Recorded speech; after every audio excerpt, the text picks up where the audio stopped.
It's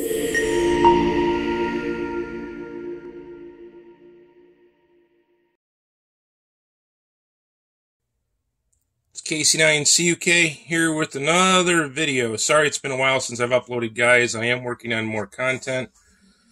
In front of you here we have a Kenwood TK-830H. This is a high-powered UHF commercial mobile that Kenwood offered for a while. I'll turn it on here real quick. And I have the lights adjusted here. Some of the things I've been working on the YouTube channel, it will have better mic audio here. And the lighting has improved. I've got some professional lighting, which I have adjusted a little low, just so you can see the color of the background here. Obviously, I have it programmed to 446 flat and got it labeled ham. So there's not a lot of information on these on the internet. So I figured, well, I'll give a quick overview of this whole radio. Please be patient. This will be a long video. It'll be multi-part, and I'll try to edit it so there isn't a ton of just draggy stuff in between. So we'll be jumping around here and chopping around, so be patient. So a quick overview. Obviously, this is the mic input. Here is the stock mic that comes with the Kenwoods. It's actually very, very heavy. Very nice. This uses an RJ11 6-pin, not the standard RJ45 you would see in most modern VHF, UHF. See if I can get this to focus in. Never wants to focus on what I want it to. You get the idea. So, going from left to right here, we have power, up, down.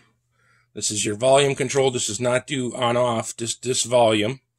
This is your multi-knob. You'll see, notice this cursor here is changing, and it's beeping. And you would be going through the memory channels, but only have one frequency in here. These are all programmable buttons down here. You can program them in the software to be all kinds of different things. This is your monitor, which brings up monitor over here.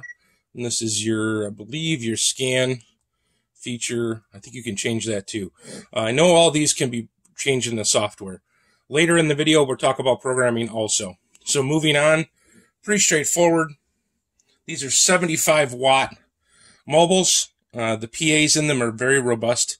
They're capable, the PA transistors inside, in the PA unit, there's a pair of them in push-pull, and they're quite capable of about 60 to 65 watts apiece, so easily 120-watt PA.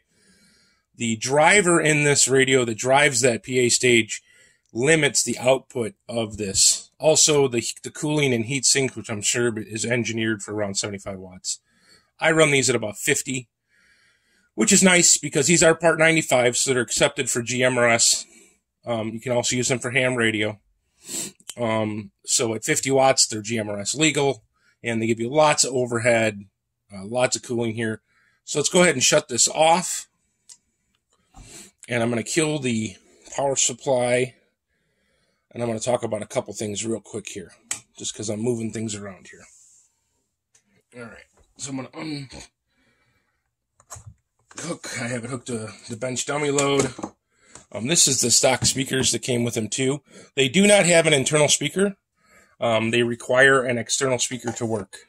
So you have to have an external speaker plugged in because obviously the PA unit and the different faceplate, there's no room for a speaker. So if we turn the radio around here, we'll see the configuration on the back.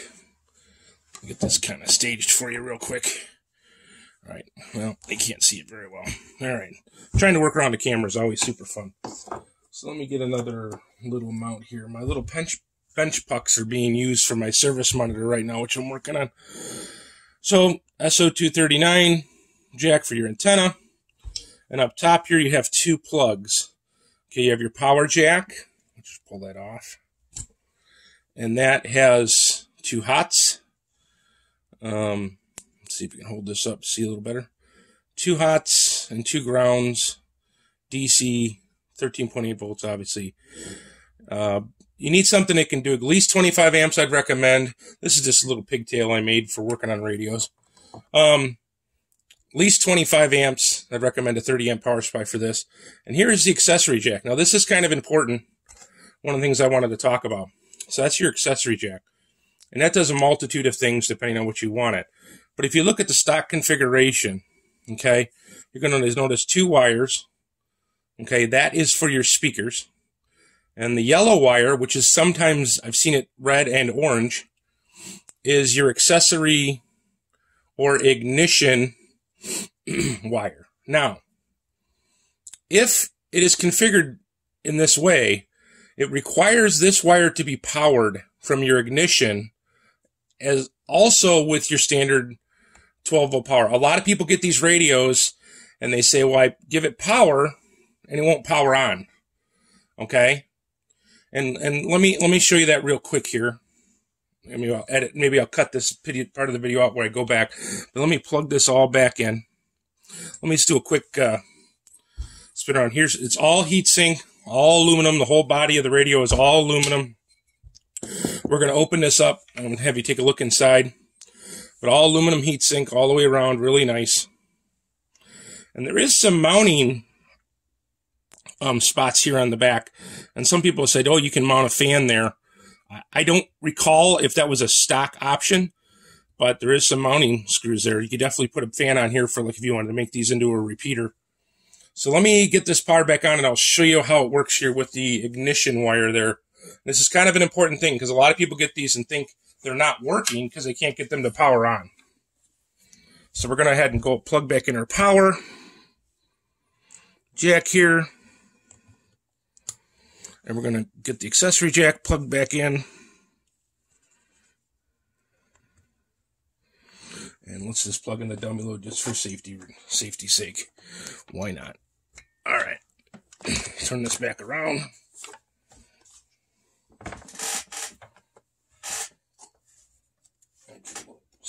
A little stand here so it makes it a little easier for you to see.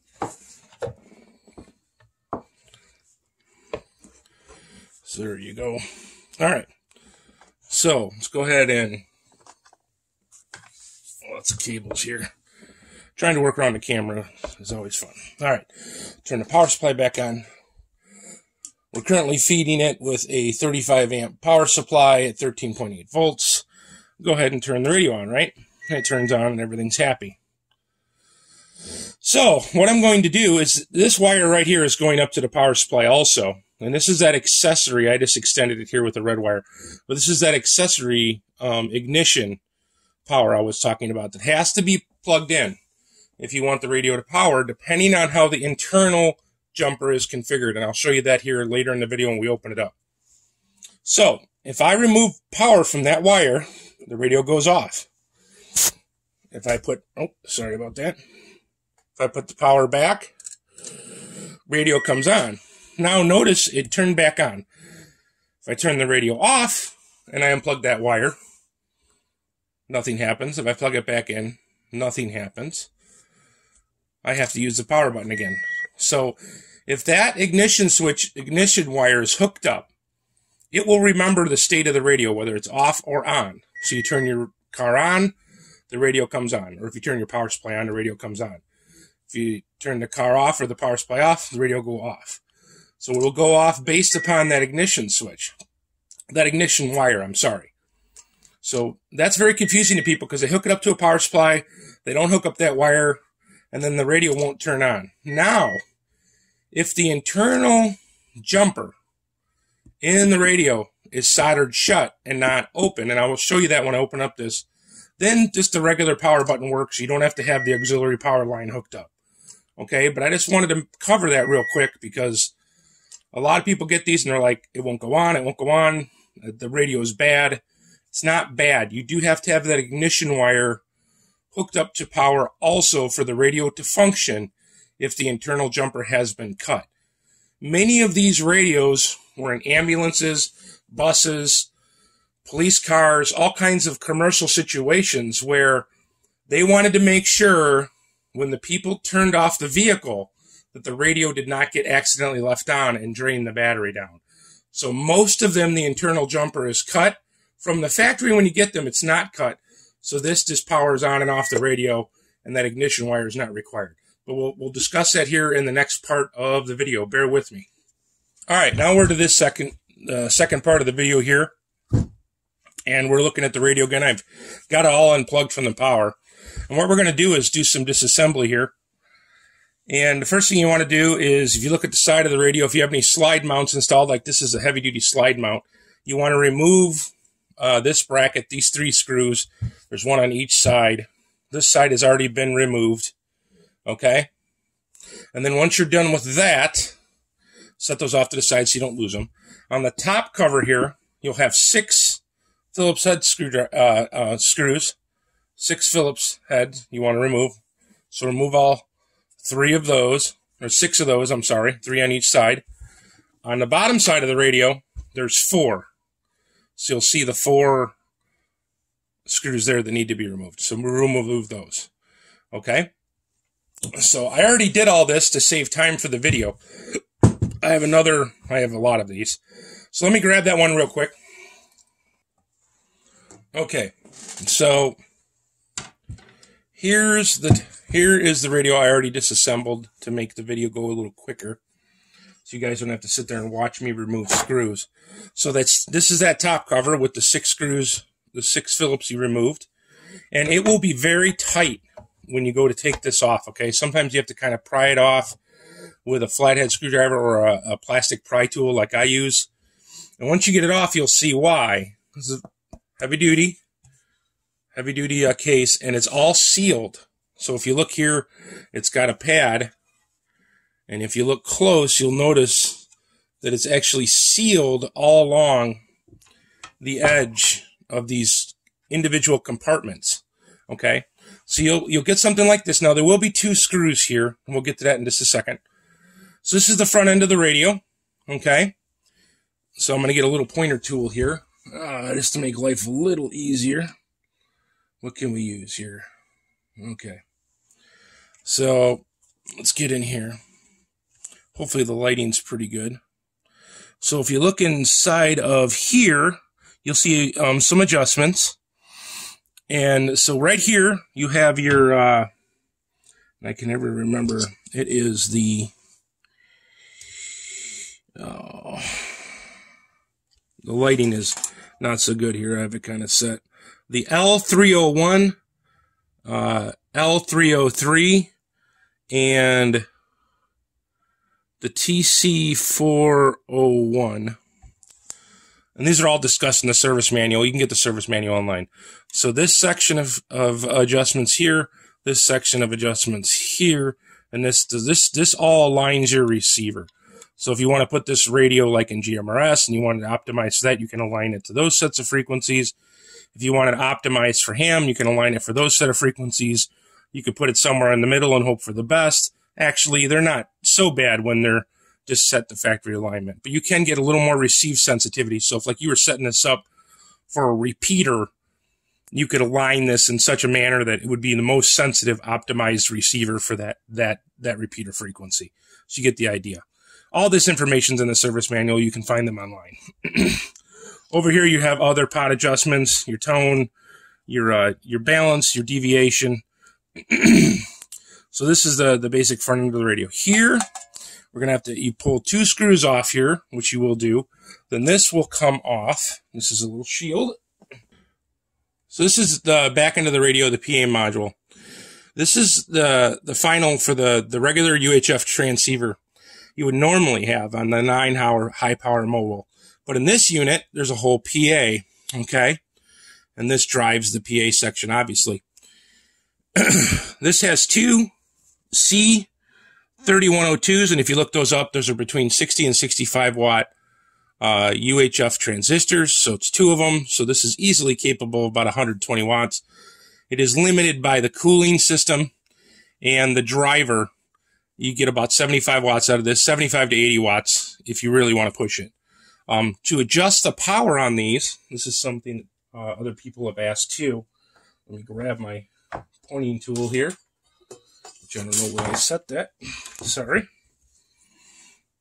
Down here, you'll see VR1 and VR2.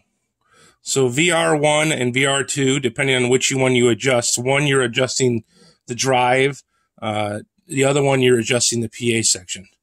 So that gives you an idea of how the internals work here if you want to adjust the power. And here is where your power wires come in, so it's easily replaceable. If you don't want to use this plug, you can easily remove this whole entire back plug with 4 screws. That will all pop out, and you can make your own custom plate for power adapter. Let's go around to the other side here on the radio. So the other side is the same way. It has a heavy-duty cover with the 4 Phillips screws you removed, and it also has that gasket seal. Really nice, malleable seal. Keeps moisture, dust, and everything else out. These are very, very heavy-duty units. So if we take that out, you'll see this board. And this is where you're going to see a couple things. We're not going to go over this in depth, but here is the memory chip you will replace to expand the memories. These are 16 channels, but they can be expanded to 32, I think even 64, maybe even more, but there's information on that online, and it talks about replacing some of these chips.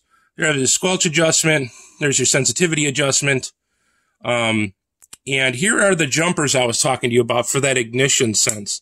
And I don't know how well you're going to be able to see this, and I'm sure you can. I'm trying to look through the camera to see what you're seeing, and this isn't very good. I apologize. Maybe I'll throw a picture in there.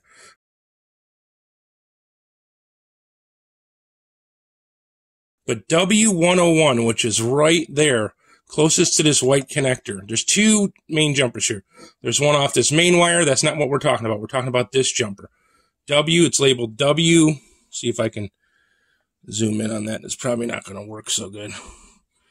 It's labeled W101. If that is cut open, you need to have that ignition wire hooked up to power for the radio to work. If you don't want to have that ignition wire hooked up and you just want to use the power button, you just solder the W101 back together and you're good to go. So that's a general overview of the radio and the faceplate and the internals on both sides and some of the adjustments.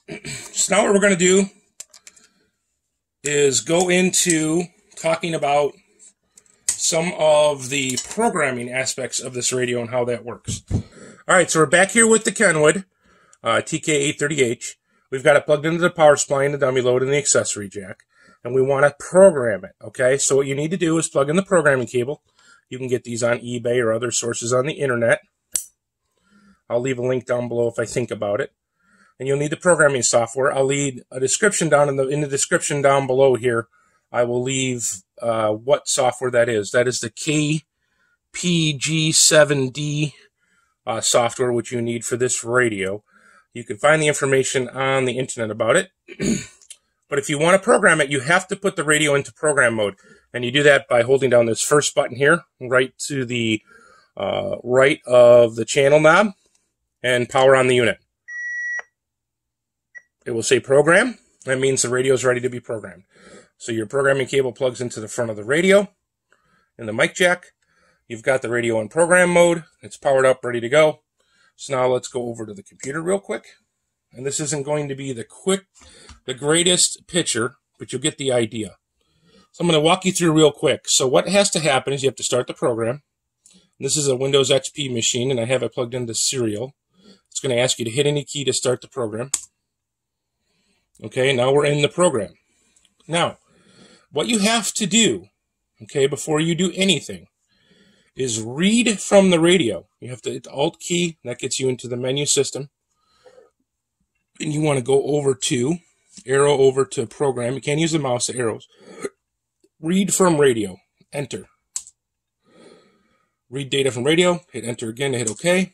It is now going to read from the radio, hopefully, or it'll give you an error message. Do not be concerned about this. This happens a lot with these radios. Okay? So if we go over to the radio, you're going to see error. And what you want to hit is the second button resets the error on these. Not the first button we use to get into program, but the second one. Hit that. It goes back to program. Come back to here.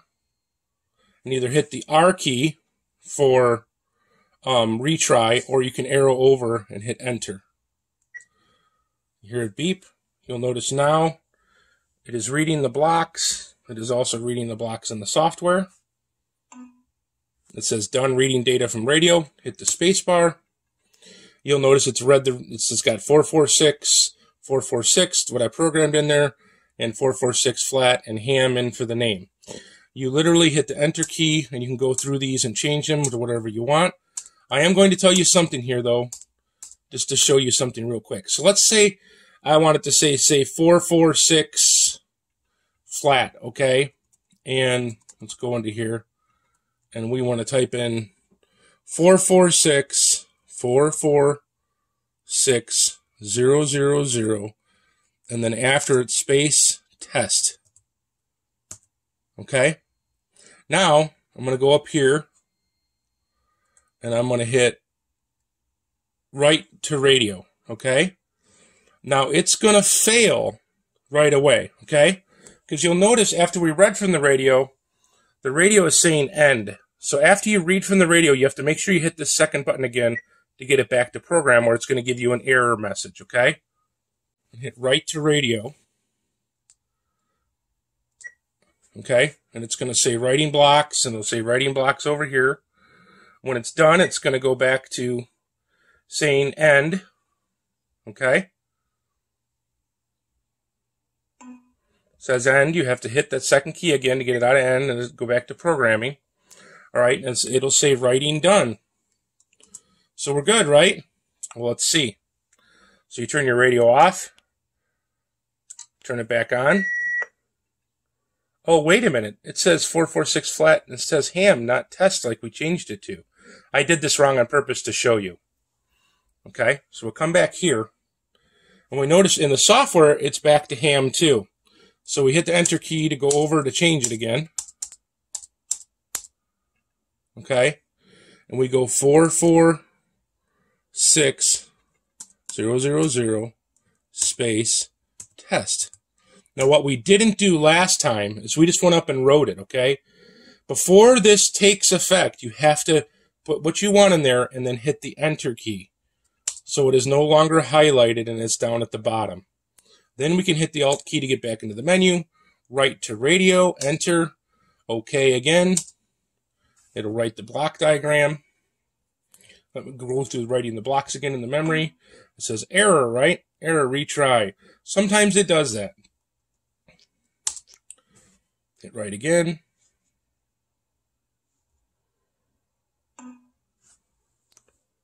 Oh, I know what we did wrong.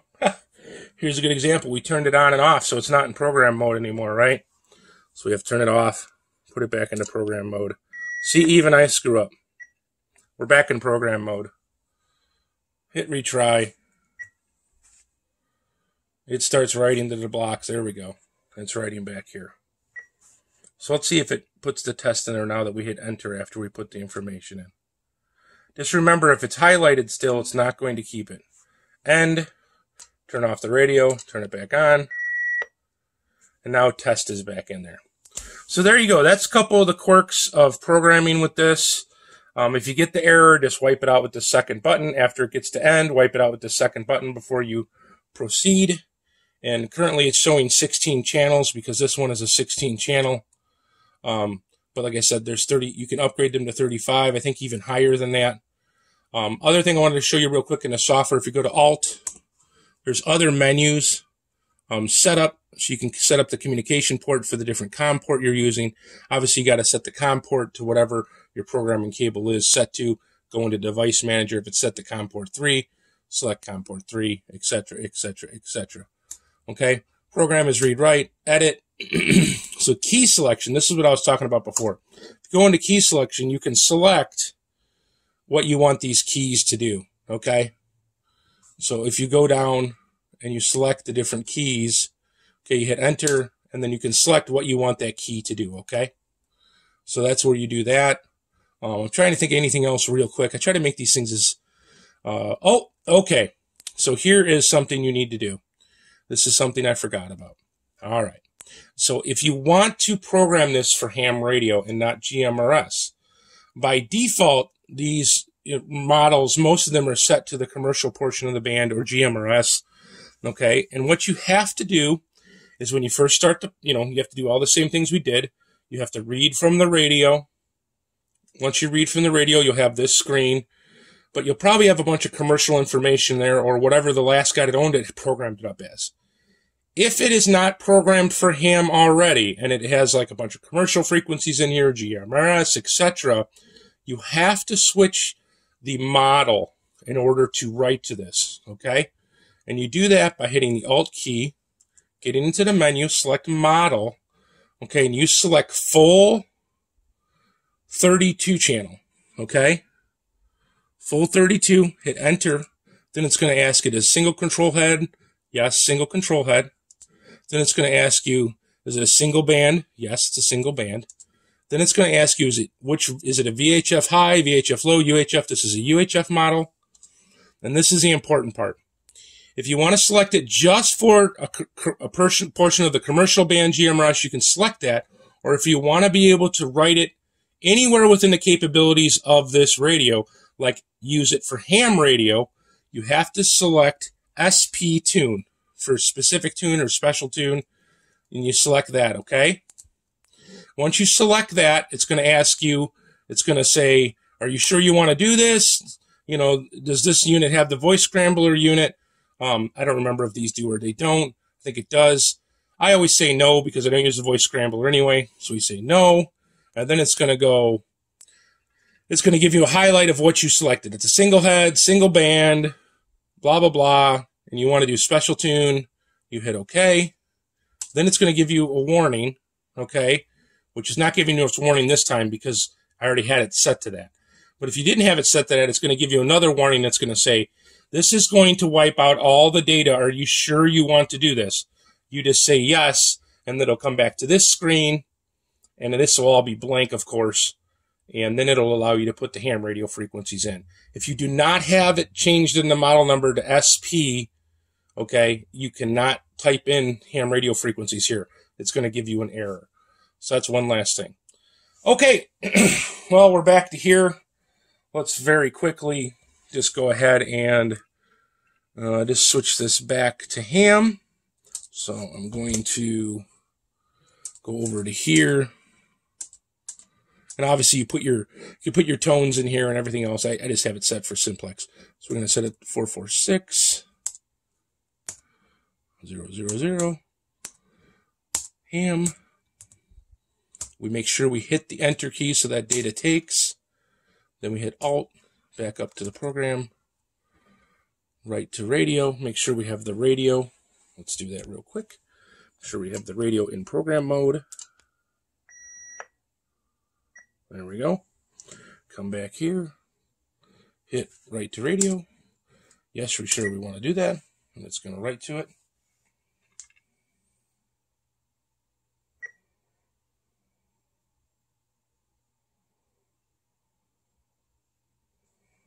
Okay, there we have it. It'll be back at end. You can turn it on and off. Make sure it took the change. There we are, 446 ham instead of test. So there you go. Hope you enjoyed this video. If you did, please take a moment to subscribe. Please take a moment to hit the bell there. It does matter. I am going to be working diligently on putting out more videos. I'm working on better lighting, better audio. Thanks for hanging on there with us. And I hope you enjoyed this on the Kenwood TK-830H. If you get one of these, they're a great buy. Usually you can get them cheap, under $60. Last note, if you get one of these and the PA unit in it is good, but the radio is bad, or if you get one of these and you really don't have a use for it, remember you can always remove that PA board and you've got a nice 120 watt UHF amplifier you could mount to a heat sink. And make into your own little UHF amp, or take a couple of these and, use these to make a really nice, with a combiner, you make a really nice UHF power amp for very cheap, considering, they charge like $500, $600 for a UHF amplifier these days. So that's a great way to make a homemade DIY amplifier, following all the rules, of course. And these are great for GMRS. Of course, you have to turn them down to 50 watts. They are Part 95. It's completely legal to use on GMRS. You can use them on ham radio. I turn them down to about 50 watts. There's almost no difference between 50 watts and 75 watts as far as, you know, you're not even increasing a half an S unit. So it's not worth running these wide open, but they'll run forever. So in a repeater mode, having is in 50 watts. One thing I will note, one last thing I want to mention. So building a repeater with these, you can use something like a, what are those called? I can't think of off the top of my head there. Of course not, my brain is going blank. Anyway, many of the repeater controllers, like the little Raspberry Pi repeater controller you make, you know, there's all kinds of different little repeater controller boards out there you can find to hook two of these up and make a repeater. Okay, obviously you need cavities and stuff like that. We're not going to get into that. But I will tell you this, what I have seen guys do, and this isn't my idea, let's go ahead and unplug the programming cable here and turn the radio off. I'm going to turn the power supply off too, just to be safe. I'll get the power supply off. Okay. You'll notice on the side, most of these come with these heavy-duty slide mounts. Okay, and there's a big bracket slide mount these goes into. What I've seen guys do is use this bracket. Okay, they'll take this screw out, and they'll turn this bracket vertical. So they'll have the bottom screw hooked here, right here. Okay. And then they have the radio above it attached to this screw. And they use these brackets moved vertically. So take two of these. So each one of these radios obviously will have a bracket when you buy them if they have a slide mount. So they use both brackets. One here going vertical, the other one here going vertical. And then they have the bottom radio attached to this hole here. And they have the other bracket up here going vertical, the bottom bracket attached to this hole here. And the top radio, the exact opposite. Both on the top radio, they have this bolt here and here attached. So this makes its own little bracket to hold the two radios apart from each other. Okay, and then they'll have a fan mounted in here with a relay controlling it or something to keep the transmitter cool for like a repeater operation. So I just saw somebody do that. Thought that was kind of cool that you can use these brackets to connect two of these radios on top of each other, and it's a heavy duty bracket. You don't have to buy anything extra, but that's an option too. You can have your own little standalone little repeater. And obviously you got to have the controller, and you can have the controller sitting on top of here where it doesn't get hot. This could be your receiver, and you could have the top radio be your transmitter where all the heat is. Have the heat sink, obviously have the top one upside down so the heat sink's on top, so the heat rises, and have a fan on it, and you're good to go. So I just thought that was kind of a cool way. I saw someone had these configured. Anyway, 73 for now. Hope to see you in the next video. Thanks for watching.